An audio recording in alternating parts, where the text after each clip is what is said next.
بسم اللہ الرحمن الرحیم۔ السلام علیکم، آپ دیکھ رہے ہیں الف نیوز اور میں ہوں آپ کے ساتھ ماجد علی۔ شامل کرتے ہیں آج کی آن لائن ہیڈ لائنز۔ اسرائیل قدس کے ایک کمانڈر کی شہادت کے بعد صہیونی علاقوں پر روکٹوں کی بارش۔ فلسطین کی تحریک استقامت کے مختلف گروہوں نے غزہ کے اطراف میں واقع غیر قانونی صہیونی بستیوں منجملہ اشکول کو جوابی حملوں کا نشانہ بنایا۔ اسرائیل کے ریڈیو نے بھی اعلان کیا ہے کہ غزہ کے اطراف میں واقع صہیونی علاقوں میں 15 منٹ کے اندر 7 بار خطرے کا سائرن بجا۔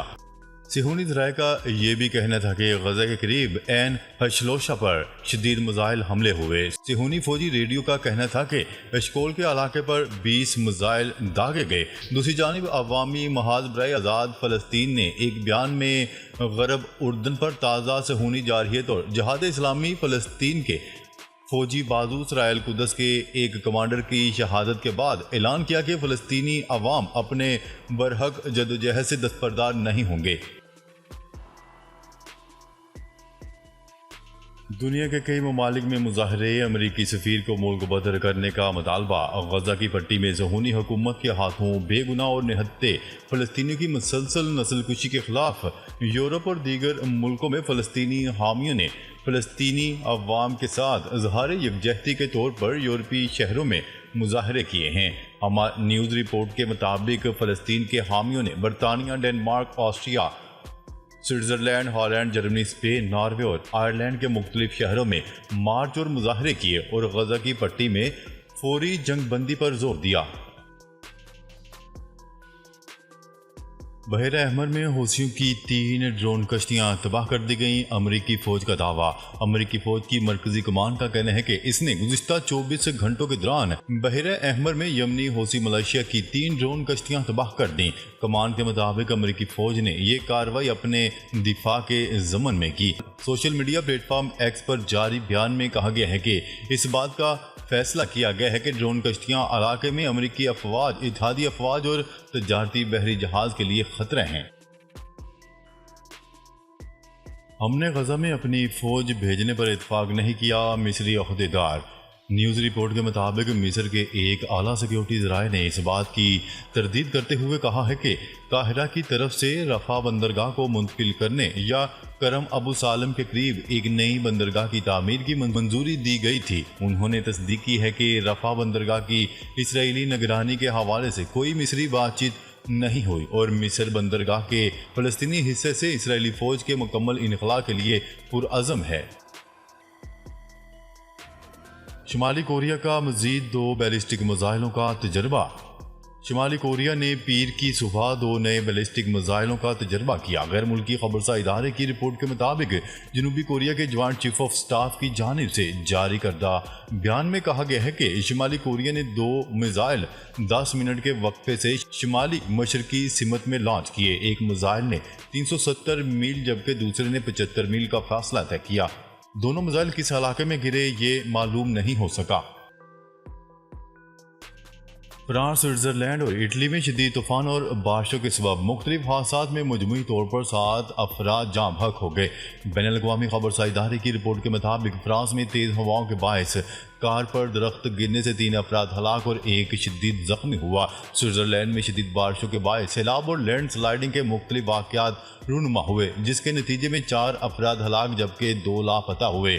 تینوں یورپی ممالک میں شدید طوفان اور بارشوں سے سیلاب اور لینڈ سلائڈنگ کی صورتحال پیدا ہو گئی، جس کے باعث سینکڑوں افراد کو نقل مکانی کرنا پڑ گئی۔ اسرائیلی فوج نے الشفا ہسپتال کے ڈائریکٹر کو رہا کر دیا۔ عرب میڈیا کی رپورٹ کے مطابق اس حوالے سے کہنا ہے کہ عرب میڈیا کا اس حوالے سے کہنا تھا کہ ابو سلامیہ کو 23 نومبر 2023 کو اسرائیلی فوج نے حراست میں لیا تھا۔ دوسری جانب مقبوضہ بیت المقدس میں یہودی الٹرا آرتھوڈکس فرقے نے حکومت مخالف مظاہروں کا آغاز کر دیا۔ ایس کا سربراہی اجلاس 3 اور 4 جولائی کو ہوگا۔ شنگھائی تعاون تنظیم کا سربراہی اجلاس 3 اور 4 جولائی کو قازقستان کے دارالحکومت آستانہ میں ہوگا۔ چینی صدر شی جن پنگ اور وزیر اعظم شہباز شریف اجلاس میں شرکت کریں گے۔ بھارتی وزارت خارجہ کے مطابق بھارتی وزیر اعظم نریندر مودی SCO اجلاس میں شرکت نہیں کریں گے۔ ان کی نمائندگی وزیر خارجہ ایس جے شنکر کریں گے۔ میڈیا رپورٹس کے مطابق میڈیا رپورٹس کے مطابق اجلاس میں علاقائی سلامتی کی صورتحال، رابطوں اور تجارت پر توجہ مرکوز رکھی جائے گی۔ مقبوضہ بیت المقدس میں یہودی الٹرا آرتھوڈکس فرقے نے حکومت مخالف مظاہرے کیے۔ اسرائیلی میڈیا کی رپورٹ کے مطابق یہودی الٹرا آرتھوڈکس کے مظاہروں میں وزیر یتزاک گورڈنوف کی گاڑی پر پتھراؤ کیا گیا۔ گھوڑ سوار پولیس دستوں نے یہودی مظاہرین پر چڑھائی کی تو مظاہرین نے پولیس پر پتھراؤ کر دیا۔ واضح ہے کہ کچھ روز قبل اسرائیلی سپریم کورٹ نے الٹرا آرتھوڈکس مدرسے کے طلبہ کو فوج میں بھرتی کرنے کے لیے قانونی مسودہ تیار کرنے کا حکم دیا تھا۔ عدالت کی جانب سے کہا گیا تھا کہ حکومت الٹرا آرتھوڈکس مدرسے کے طلبہ کو فوج میں شامل کرنے کے لیے قانونی مسودہ تیار کرے۔ فرانس کے پارلیمانی انتخابات کا پہلا مرحلہ انتہائی دائیں بازو کی جماعت کی تاریخی کامیابی۔ فرانس میں قبل از وقت پارلیمانی انتخابات کا پہلا مرحلہ مکمل ہو گیا، جس کے بعد فرانسیسی وزارت داخلہ نے سرکاری نتائج جاری کر دیے۔ ان نتائج کے مطابق انتہائی دائیں بازو کی جماعت کو تاریخی کامیابی ملی ہے۔ پیرس سے فرانسیسی وزارت داخلہ کے مطابق انتہائی دائیں بازو کی جماعت نیشنل ریلی 33% ووٹوں کے ساتھ سب سے آگے ہے۔ حزب اللہ کا اسرائیلی فوج پر ڈرون حملہ، 18 اہلکار زخمی۔ عرب میڈیا کی رپورٹ کے مطابق لبنان کی سرحد پر اسرائیلی فوج اور لبنانی مزاحمتی تنظیم حزب اللہ کے درمیان جھڑپوں میں تیزی آ گئی۔ نیوز رپورٹ کے مطابق حزب اللہ کی جانب سے کیے گئے ڈرون حملے میں 18 اسرائیلی فوجی زخمی ہو گئے، جن میں سے ایک کی حالت انتہائی تشویشناک بتائی جا رہی ہے۔ رپورٹ کے مطابق لبنان کی سرحد پر جاری جھڑپوں میں اب تک حزب اللہ کے 349 جنگجوؤں سمیت 435 لبنانی مارے جا چکے ہیں، جبکہ جھڑپوں میں 15 اسرائیلی فوجیوں سمیت 25 اسرائیلی ہلاک ہوئے ہیں۔ امریکہ کی نائب صدر کیملا ہیرس جیت کے لیے پرعزم۔ امریکہ کی نائب صدر کیملا ہیرس پراعتماد ہیں کہ ریپبلکن حریف ڈونلڈ ٹرمپ کو شکست دے کر جو بائیڈن دوبارہ صدر منتخب ہونے میں کامیاب ہو جائیں گے، لیکن انہوں نے یہ بھی تسلیم کیا ہے کہ جیت کی راہ آسان نہیں ہوگی۔ کیملا ہیرس نے یہ بات ریاست کیلیفورنیا کے علاقے بریڈ بیری میں فنڈ ریزنگ تقریب سے خطاب کرتے ہوئے کہی۔ انٹرنیٹ سپیڈ کا نیا عالمی ریکارڈ۔ محققین نے کمرشل دستیاب آپٹیکل فائبر کا استعمال کرتے ہوئے ڈیٹا ٹرانسمیشن کا عالمی ریکارڈ قائم کر دیا۔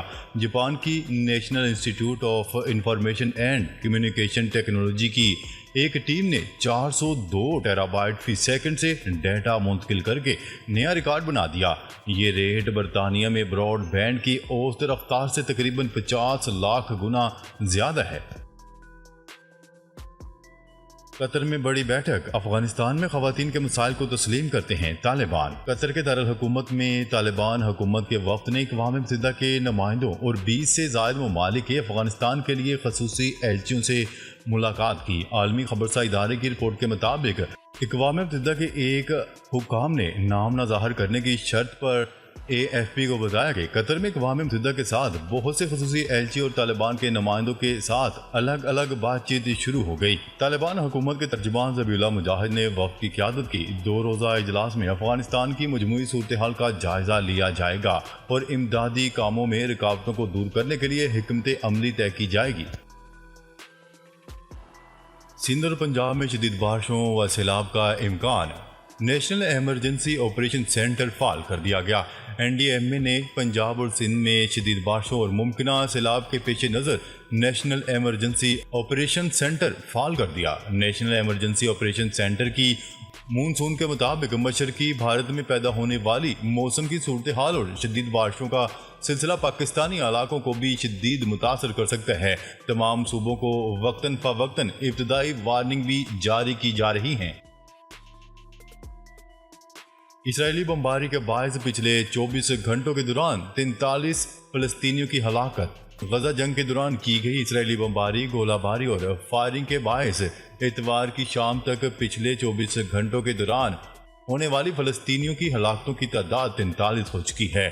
وزارت صحت کی طرف سے جاری کیے گئے اس بیان میں زخمی ہو چکے فلسطینیوں کی اب تک کی تعداد 86,969 بتائی گئی ہے، جبکہ غزہ کی پٹی پر جاں بحق ہونے والے فلسطینیوں کی تعداد اتوار کے روز تک 37,877 ہو گئی ہے۔ اس امر کا اعلان غزہ میں قائم فلسطینی وزارت صحت نے جاری کردہ تازہ اعداد و شمار میں کیا ہے۔ چین نے جنوبی جزیرے صوبے ہائینان کے ساحل پر واقع وین چیانگ خلائی لانچ مقام سے ایک نیا سیٹلائٹ کامیابی کے ساتھ خلا میں بھیج دیا۔ سیٹلائٹ زونگ شینگ 3A کو لے کر جانے والے لانگ مارچ 7 کیریئر راکٹ کے ترمیم شدہ ورژن نے شام 7:57 پر اڑان بھری اور یہ طے شدہ مدار میں کامیابی سے داخل ہو گیا۔ یہ سیٹلائٹ رابطوں اور نشریات کے لیے تیار کیا گیا ہے جو آواز، ڈیٹا، ریڈیو، ٹیلی ویژن ٹرانسمیشن کی خدمات مہیا کرے گا۔ بھارت کی عسکری تاریخ میں پہلی مرتبہ 2 کلاس فیلوز نے بری اور بحری افواج کی کمان سنبھالی۔ بری فوج کے نئے سربراہ لیفٹیننٹ جنرل اوپیندرا دیودی اور بحری فوج کے سربراہ ایڈمرل دانیش ترپاٹھی نے مدھیہ پردیش کے سینک اسکول سے تعلیم حاصل کی ہے اور 5ویں کلاس سے ایک دوسرے کو جانتے ہیں۔ اسکول میں دونوں اعلیٰ افسران کے رول نمبر بھی تقریباً 7 تھے۔ لیفٹیننٹ جنرل دیودی کا رول نمبر 931 اور ایڈمرل ترپاٹھی کا 938 تھا۔ اسکول کے ابتدائی دنوں سے ہی ان کا تعلق مضبوط تھا۔ مختلف افواج میں خدمات انجام دینے کے باوجود دونوں ایک دوسرے کے ساتھ رابطے میں رہے۔ ایڈوانس ٹیکس واپس نہ ہوا تو 5 جولائی کو ملک بند کر دیں گے۔ پاکستان پیٹرولیم ڈیلرز ایسوسی ایشن کا کہنا ہے کہ ایڈوانس ٹیکس واپس نہ ہوا تو 5 جولائی کو پورا ملک بند کر دیں گے۔ پاکستان پیٹرولیم ڈیلرز ایسوسی ایشن کے چیئرمین نے پریس کانفرنس میں کہا کہ پیٹرولیم ڈیلرز کو فنانس بل میں ایڈوانس ٹرن اوور ٹیکس پر تشویش ہے۔ فنانس بل میں 0.5% ایڈوانس ٹرن اوور ٹیکس لگایا گیا ہے۔ مذکورہ ٹیکس سے پیٹرول پمپ کا کاروبار چلانا ناممکن ہے۔ جماعت اسلامی کا 12 جولائی کو اسلام آباد میں دھرنا دینے کا اعلان۔ امیر جماعت اسلامی حافظ نعیم الرحمان نے کہا ہے کہ 12 جولائی کو اسلام آباد میں دھرنا دیں گے۔ دھرنا بجلی کے بلوں میں سلیب سسٹم کے خلاف بھی ہوگا۔ امیر جماعت اسلامی کا کہنا تھا کہ حکومت ہوش کے ناخن لے اور عوام کو ریلیف فراہم کرے۔ انہوں نے کہا ہے کہ ظالمانہ بجٹ دینے پر حکومت کو کوئی شرمندگی نہیں۔ حق 2 تحریک شروع ہو چکی ہے، ہڑتال کا آپشن بھی زیر غور ہے۔ ناظرین، اب تک کے لیے اتنا ہی۔ مزید خبریں لے کر بہت جلد آپ کی خدمت میں حاضر ہوں گے۔ تب تک کے لیے اپنا خیال رکھیے گا۔ اللہ نگہبان۔